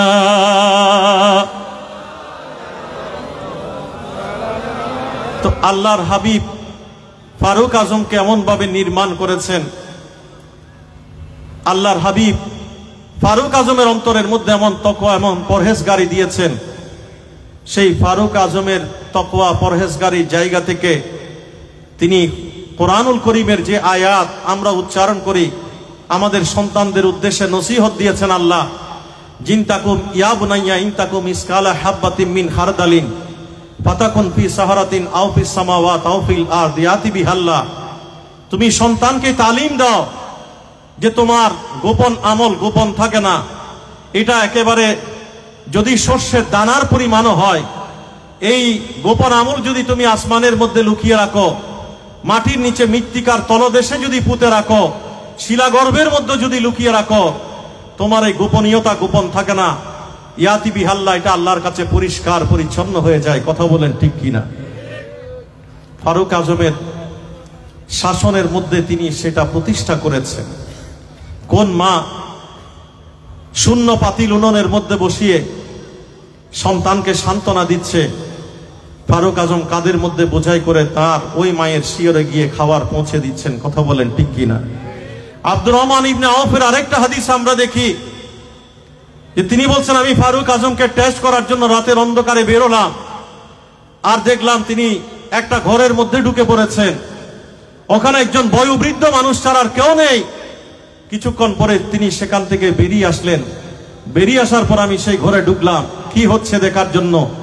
দেখলাম একজন ফিজিক্যালি ডিসেবল, আনএবল একজন বয়োবৃদ্ধ মানুষ ফারুক আজম আমিরুল মুমিনিন হিসেবে রাতের অন্ধকারে তার সেবা শুশ্রূষা করে তার পাশে কিছুক্ষণ থেকে তারপরে তিনি গৃহত্যাগ করেছেন।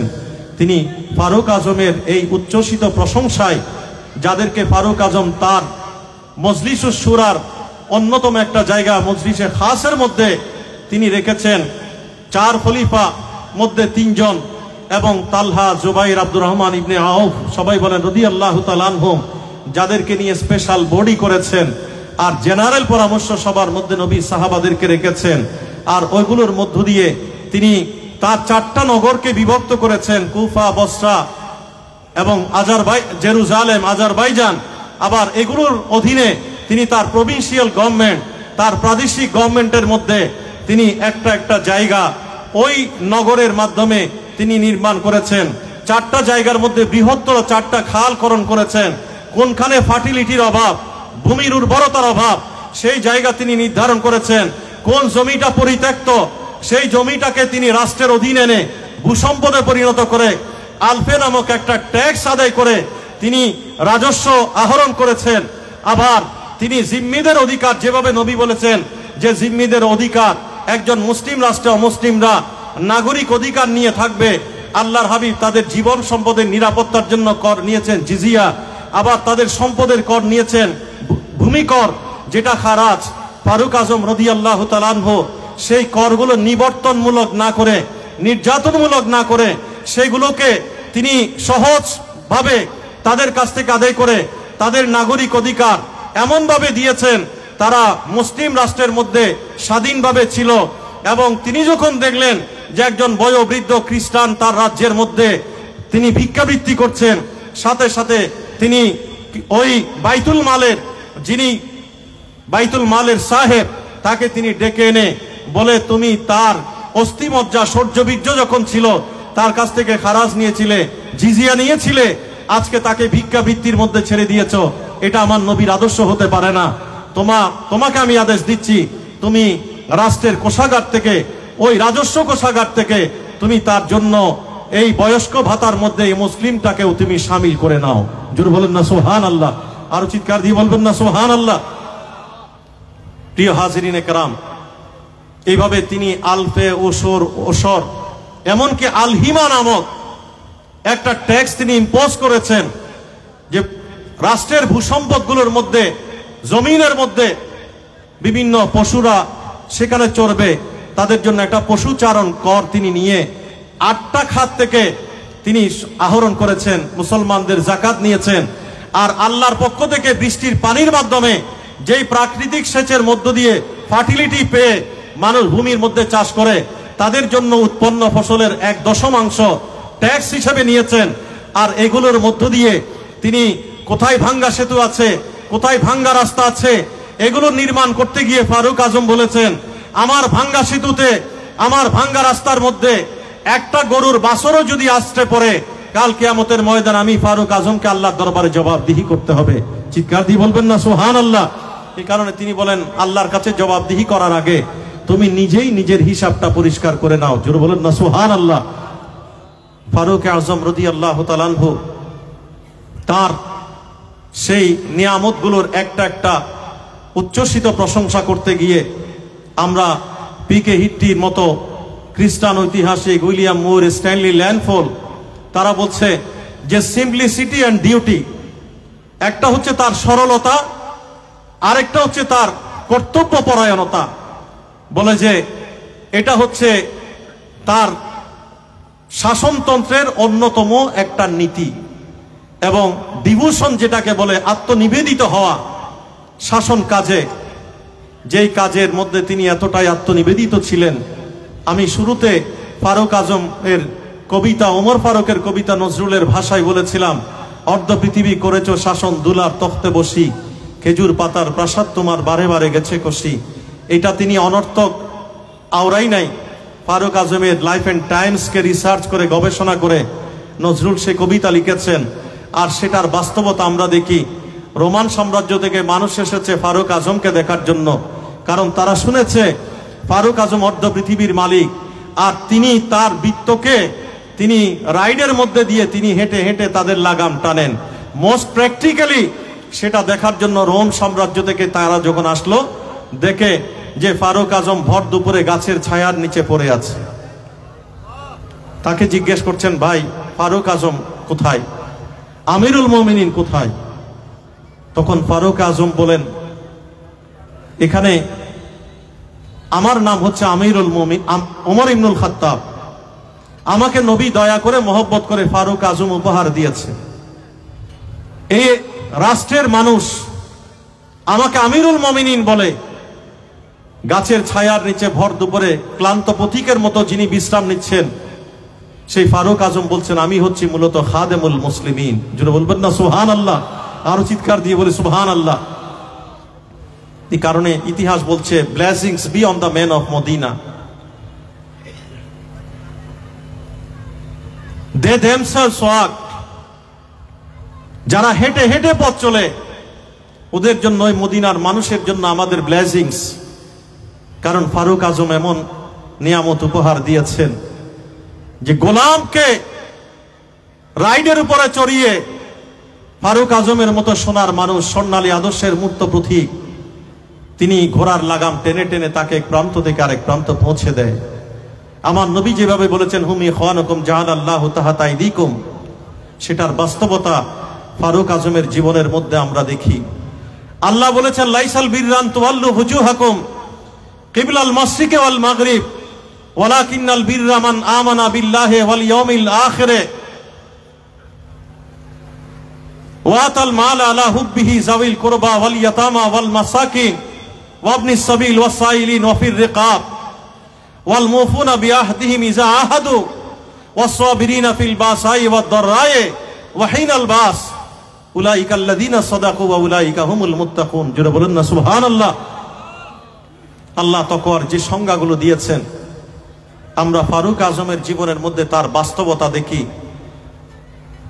তিনি কেবল পূর্ব পশ্চিমে মুখ ফিরানোর মধ্যেই, ইবাদতের মধ্যেই তার জীবনকে কনফাইন্ড রাখেন নাই, লিমিটেড রাখেন নাই।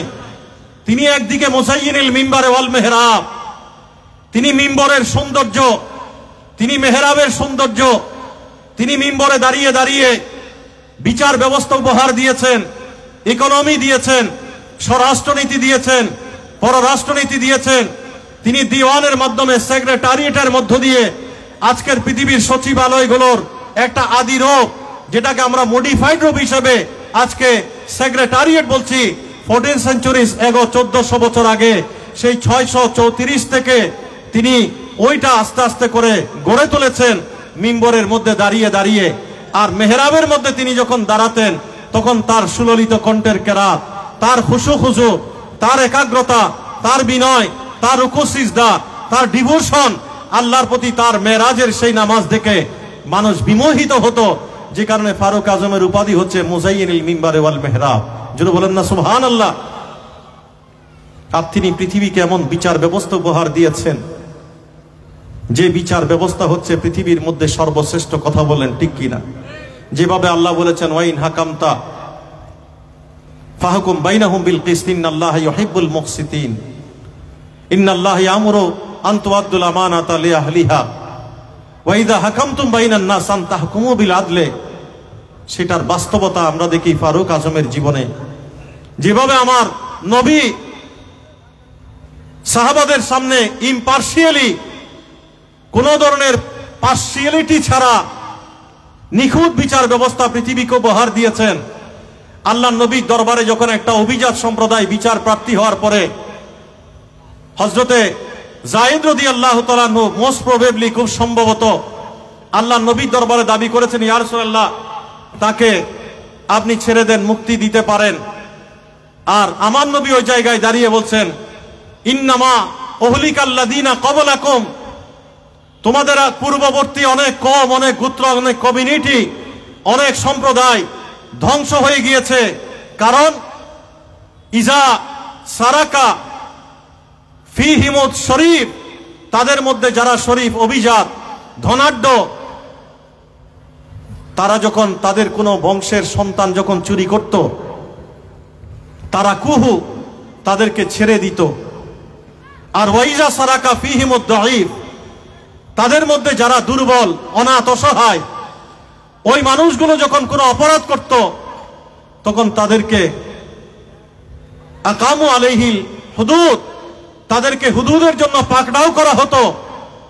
তখন নবী বলেন লাউ আন্না ফাতেমাতা সারাকাত, আমি খোদার কসম করে বলছি আমার ফাতেমা, লাউ আন্না ফাতেমাতা বিনতে মুহাম্মদ, সবাই বলেন সাল্লাল্লাহু আলাইহি ওয়াসাল্লাম, সারাকাত লাকাতাতু ইয়াদাহা, আমার নবী বলেন আমার ফাতেমাও যদি চুরির অপরাধে অপরাধী সাব্যস্ত হয়, আমি নবী 1 সেকেন্ড দ্বিধা করব না, তার বিরুদ্ধে আমি শাস্তি আরোপ করতে। কথা বলেন ঠিক না বেঠিক? ঠিক অ্যাকর্ডিংলি ফারুক আজমের শাসনতন্ত্রের মধ্যে আমরা তার ল এন্ড লেজিসলেশনে, তার বিচার প্রক্রিয়ার মধ্যে তার এই প্রতিচ্ছবি আমরা দেখি। কথা বলেন ঠিক কিনা? যে কারণে নিজের সন্তানকে পর্যন্ত তিনি মাফ করেন নাই। আর বিচার ব্যবস্থার এমন একটা আদর্শ দৃষ্টান্ত তিনি উপস্থাপন করেছেন। আবু যর গিফারি রাদিয়াল্লাহু তাআলা আনহুকে কেন্দ্র করে একটা হাদিস পাই আমরা এভাবে, ফারুক আজমের দরবারে দুইজন ইয়াং যুবক একজন মানুষকে পাকড়াও করে ধরে নিয়ে আসছে, বলে এই মানুষটা আমার বাবাকে হত্যা করেছে, আমাদের বাবাকে হত্যা করেছে, আমরা বিচার চাই। তখন ওই মানুষটি বলছে যে আসলে আমার উপরে যখন আক্রমণ করার জন্য উদ্যত হয়েছে ওই ব্যক্তি, আমি শুধুমাত্র নিজেকে সেভ করতে গিয়েছি, আমি ইচ্ছাকৃতভাবে তাকে হত্যা করিনি। তখন ফারুক আজম ওই দুইজন সন্তানকে বলছে, তোমরা চাইলে তাকে ক্ষমা করতে পারো, আমি তোমাদেরকে অপশন দিচ্ছি। তখন বলে যে আমরা তাকে ক্ষমা করতে রাজি নেই, আমরা তার মৃত্যুদণ্ডই চাই। তখন ফারুক আজম বলে, তোমার শেষ ইচ্ছা কি বলো? সেই অন্তিম ইচ্ছা বলে যে আমার বাবা আমার সৎ ভাইয়ের জন্য কিছু সম্পদ আমাকে দিয়েছেন, যেগুলো আমি একটা জায়গায় গোপন রেখে এসেছি, যেন চুরি না হয় এটা। আপনি যদি আমাকে অনুমতি দেন, আমি সেই গোপনীয় ভান্ডার থেকে আমি তাকে সেগুলো প্রত্যার্পণ করে আমি এখানে চলে আসব। এখন নিয়ম অনুযায়ী সে যদি ওখানে যেতে চায় তাহলে তার একজন জামিন লাগবে। ফারুক আজম বলে, তার জন্য কেউ জিম্মাদার হতে রাজি আছো কিনা? সবাই নিরুত্তর নিশ্চুপ। হযরতে আবু যর গিফারি রাদিয়াল্লাহু তাআলা আনহু বলেন যে আমি তার জন্য জিম্মাদার হলাম, জামিন হলাম। ফারুক আজম বলে, তুমি জানো এটার আলটিমেট গোল কি, পরিণতি কি? সে যদি ফিরে না আসে তাহলে তোমাকেই তার শাস্তির বিপরীতে মুখোমুখি হতে হবে, হয়তো তোমার জানটা যেতে পারে। বলে আমি প্রস্তুত। তাকে ছেড়ে দেয়া হলো। তিনি গেলেন, অপেক্ষায় একদিন যায়, 2 দিন যায়, 3 দিন যায়। ঠিক যে মুহূর্তে আবু যর গিফারি রাদিয়াল্লাহু তাআলা আনহুর উপরে মৃত্যুদণ্ড আরোপিত হবে,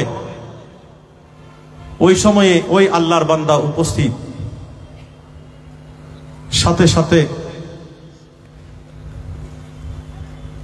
তিনি বলছেন, তুমি দেরি করলে কেন? বলে আমি আমার কাজটা সারতে সময় লেগেছে। তো বলে তুমি ফিরে আসলে কেন? বলে ফিরে এসেছি কারণে ফারুক আজমের বিচারালয়ে কেউ যেন প্রশ্ন করতে না পারে যে ফারুক আজমকে ফাঁকি দিয়ে একজন ব্যক্তি চলে গিয়েছে, মিথ্যার আশ্রয় নিয়েছে, কেউ যেন এটা বলতে না পারে। সেই কারণে আমি আমার জীবন দেওয়ার জন্য আমি প্রস্তুত হয়ে চলে এসেছি ওয়াদা রক্ষা করতে গিয়ে। যারা বলেন না সুবহানাল্লাহ। আবু যর গিফারিকে প্রশ্ন করা হলো, ও আবু যর, তুমি কিসের তাড়নায়, কিসের আকর্ষণে তুমি নিজের জীবন ওর জন্য প্রস্তুত দেওয়ার জন্য প্রস্তুত হলে, জামিন হলে? বলে কেউ যেন বলতে না পারে একজন মুসলিম ভাই বিপদগ্রস্ত হয়েছে, সেই মুসলিম ভাইয়ের বিপদের মধ্যে একজন মুসলমানও ছিল না, তার সাহায্যে এগিয়ে আসার সেটা যেন কেউ বলতে না পারে। আমি আবু যর গিফারি আমার জীবনটা আমি ইসলামের খেদমতের মধ্যে উৎসর্গ করে দিলাম। যারা বলেন না সুবহানাল্লাহ। সাথে সাথে ওই দুইজন পিতার প্রতিশোধী স্পৃহায় উন্মত্ত ওই দুজন যুবক বলে, কেউ যেন বলতে না পারে যে ফারুক আজমের মতো সোনার মানুষ ক্ষমার আদর্শ দিয়েছে, আর ক্ষমার মূর্ত প্রতীক হিসেবে আমরা সেটাকে গ্রহণ করিনি, আমরা ক্ষমা করতে জানি না, এটা যেন কেউ প্রশ্ন করতে না পারে। আমরাও আমাদের বাবার প্রতিশোধ নেওয়া ছেড়ে দিলাম, আমরা তাকে অবমুক্ত করে দিলাম। যদি বলেন না সুবহানাল্লাহ। এটাই হচ্ছে ফারুক আজমের বিচারালয়ের সেই তাকওয়া, পরহেজগারি, যেভাবে আমার নবী মদিনায় মুনাওয়ারায় শিক্ষা দিয়েছেন, সেটার বাস্তবতা, সেটার প্রতিচ্ছবি। প্রিয় হাজরিনে কেরাম, আমি আমার কথা শেষ করব আস্তে আস্তে, আমার সময়ের বাজেট শেষ। আমি প্রথাগতভাবে নিয়ম অনুযায়ী যে স্টাইলে ওয়াজের আদলে 2-4টি সুরে কথা বলার কথা ছিল, আসলে আমি অডিয়েন্স এবং হুজুরকে দেখে, আশপাশের এই এনভায়রনমেন্টটা দেখে আমি শুধু আমার মূল বিষয়গুলো উপস্থাপন করলাম।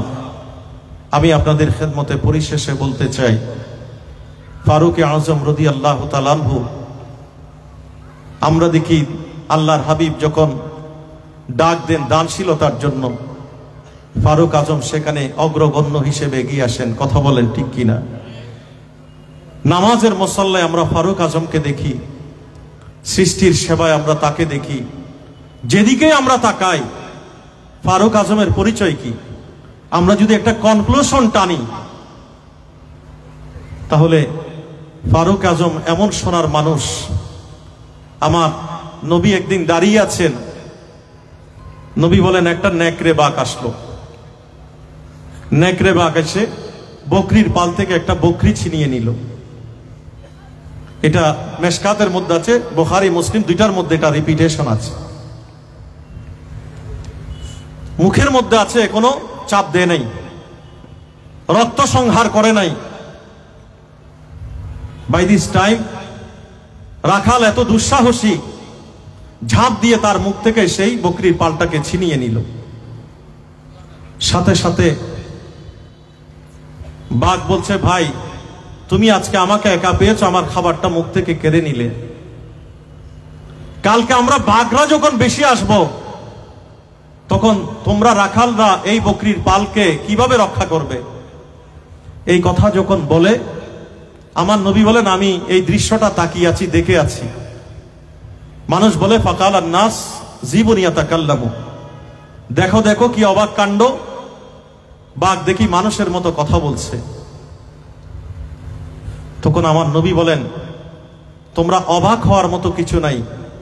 ফাইন্নী উমিনু বি, আমি বিশ্বাস করি আল্লাহ যখন বাকশক্তিহীন প্রাণীকে বাকশক্তি দেয়, সেই বাকশক্তিহীন প্রাণী নবীর সামনে কথা বলে, নবী বুঝে। আর ওয়া আনা আবা বকরিন ওয়া উমর, আমি এমন সোনার মানুষ পৃথিবীকে উপহার দিলাম। আমি নবী কেবল বাঘের ভাষা বুঝি তা না, বাঘ, সরীসৃপ, জীব জন্তু, বৃক্ষ, তরুলতা, পাহাড় পর্বত, জড়জগৎ, জীবজগতে আমি নবীর কথাই শুধু স্পন্দন তৈরি হয় তা না। আমার সোনার মানুষগুলো যখন সরীসৃপকেও যখন তার অনুগত করতে চায়, অনুগামী করতে চায়, একটা সরীসৃপ পুষ্প, পত্র, পল্লব, কাণ্ড থেকেও সেটা রেসপন্স আসে, কারণ আমি নবী আমার সোনার মানুষ পৃথিবীকে ওইভাবে উপহার দিয়েছি। জোরে বলেন না সুবহানাল্লাহ। আর জোরে বলবেন না সুবহানাল্লাহ। ফারুক আজম রাদিয়াল্লাহু তাআলা আনহু এমন সোনার মানুষ যাকে আমার নবী বলেছেন যে তিনি আল্লাহর সাথে ডাইরেক্ট কথা বলেন। নবী বলেন, আল্লাহ তো আমার ফারুক আজমের মুখ দিয়ে কথা বলেন, তিনি সততার, ন্যায় নিষ্ঠার মূর্ত প্রতীক। সে কারণে আমরা যেন ফারুক আজমের এই অনিন্দ্য সুন্দর জীবন আদর্শ থেকে তার তাকওয়া, পরহেজগারি, তার শাসন নীতি, তার রাষ্ট্রনীতি, তার জীবনের এক একটা অনুষঙ্গকে আমরা আমাদের জীবন চলার পথের পাথেয় বানিয়ে আমরা যেন আমাদেরকে সুন্দর করতে পারি, আলোকিত করতে পারি। আল্লাহ আমাদেরকে সেই তৌফিক নসিব করুন। জোরে বলেন আমিন। পরিশেষে আমরা বলি, মেরি জান বিবি হো একে নিগাহে করম, আই শফিউল ওয়ারা খাতমুল আম্বিয়া, মুরসলে মুরসলা সরওয়ারে আরশিয়া, হাদিয়ে সোজা মুকবলে মুকবলা, आपकी दात है बायसे कुन फका, राज अरे दो समा खातमुल अंबिया। সবাই একটু বলি, মেরি জান বিবি হো একে নিগাহে করম, আই শফিউল ওয়ারা খাতমুল আম্বিয়া। আমরা নবীর জানেব চাই কি চাই না? কারা চাই একটু হাত তুলি। আল্লাহ আমাদের প্রত্যেকের জীবনে নবী জানেব নসিব করুন। আরো জোরে বলেন আমিন। গাজী দ্বীন ও মিল্লাত শেরে বাংলা আলাইহির রহমার মতো একটা টুপি পরে একজন আমার মুরব্বী ভক্ত ছিলেন। উনি আমাকে এশার নামাজ পড়ে যখন আসছিলাম তখন বলে যে একটা নজরুলের একটা কলি হলো, আপনি বলবেন। তো আমি তো আসলে খুব একটা জানি না, তো এটা দিয়েই শেষ করি, কারণ এটা না বললে ওনার মধ্যে একটা অপূর্ণতা থেকে যাবে। ফারুক আজম রাদিয়াল্লাহু তাআলা আনহু আমি এমনি নাতের স্বার্থে নাত পড়ি না, এগুলো আলা হজরত সহ আমাদের আকাবেররা, বিশেষ করে হজরতে হাসান বিন সাবিত রাদিয়াল্লাহু তাআলা আনহু, কাব ইবনে জুহাইর, লাবিদ ইবনে রাবিয়া, ওনারা আমার নবীর কদমে দাঁড়িয়ে দাঁড়িয়ে কসিদা লিখে লিখে পৃথিবীর মানুষকে উপহার দিয়েছেন যে নাতে মুস্তাফার মাধ্যমে হৃদয় সিক্ত হয়।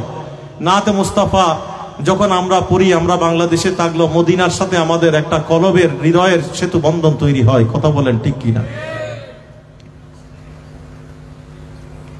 তো ফারুক আজমের জীবনের কনক্লুশন হচ্ছে যে কিয়ামতের ময়দানে আমি যেন নবীর গোলাম হিসেবে দাঁড়াতে পারি। কথা বলেন ঠিক কিনা? তো নবীর গোলাম হওয়ার জন্য নবীর লাইফ এন্ড টাইমস, যেটা সাহাবা ইকরাম আমাদেরকে উপহার দিয়েছেন, আউলিয়া ইজাম উপহার দিয়েছেন, আহলে বাইত দিয়েছেন, সেটাকে ধারণ করতে হবে কি হবে না? কারা ধারণ করতে চায় একটু হাত তুলি। আল্লাহ আমাদের এই হাতগুলো কবুল করুন। আমরা পরিশেষে নজরুলের ভাষায় বলবো, তৌহিদের মুর্শিদ আমার মুহাম্মাদের নাম, মুর্শিদে মুহাম্মাদের নাম, ওই নাম জপলে বুঝিতে পারি খোদাই কালাম, মুর্শিদে খোদাই কালাম। ওই নামের দামনে ধরে আছি, আমার কিসের ভয়, আমার কিসের ভয়, ওই নামের গুণে পাবো আমি খোদার পরিচয়, পাবো খোদার পরিচয়। তার কদম মোবারকে যে আমার বেহেশতি তানজাম, মুর্শিদে মুহাম্মাদের নাম, তৌহিদেরই মুর্শিদ আমার মুহাম্মাদের নাম, মুর্শিদে মুহাম্মাদের নাম। আল্লাহ সবাইকে নবীর দামানের নিচে কবুল করুন, জোরে বলেন আমিন। আমি সবাইকে অসংখ্য ধন্যবাদ, মোবারকবাদ জানিয়ে, আমাকে আমার ছোট ভাই রফিক একটা সময়ের কথা বলেছেন, আমি হুজুরকে পাশে রেখেও আমি আসলে সময়ের প্রতি একটু সুবিচার করার জন্যই মূলত একটু সময় নেয়া। মূলত আমার এখানে হক আদায় করে বক্তব্য দেওয়ার মতো কোনো যোগ্যতা আমার মধ্যে নেই। তো তারপরও আমি সময় যেহেতু সেট করা আছে, অত্যন্ত চমৎকার এই প্রোগ্রাম গতকাল থেকেই শুরু হয়েছে, আজকে যেন এটার পরিপূর্ণ সমাপ্তি সফলতার সাথে হয়, গায়ে মনোবাক্যে সেই দোয়া করে আপনাদের সবাইকে ধন্যবাদ, মোবারকবাদ জানিয়ে, বিশেষ করে আমি শেষ পর্যন্ত থাকার খুবই ইচ্ছা ছিল। একেবারে ভেরি রিসেন্টলি আমার একজন মুরব্বী অনেক করে তিনি বারবার ফোন করছেন চন্দনায়, সে উনি সুফি মিজান সাহেবের সাথে বিভিন্ন প্রোগ্রামে যুক্ত থাকেন, অনেক করে ওয়াদা করেছেন ওনার বইয়ের একটা গ্রামের মধ্যে চন্দনায় সে একটা মূরক উন্মোচন আছে, ওনার একটা আত্মজীবনী, এবং সে উপলক্ষে ওনার মা বাবার ইসালে সবের ব্যবস্থা আছে, আমাকে সেখানে একটু যেতে হবে। সেই কারণে আমি একটু ক্ষমা চেয়ে আপনাদেরকে ধন্যবাদ, কৃতজ্ঞতা জানিয়ে এখানে শেষ করলাম। আসসালামু আলাইকুম ওয়া রাহমাতুল্লাহি ওয়া বারাকাতুহু।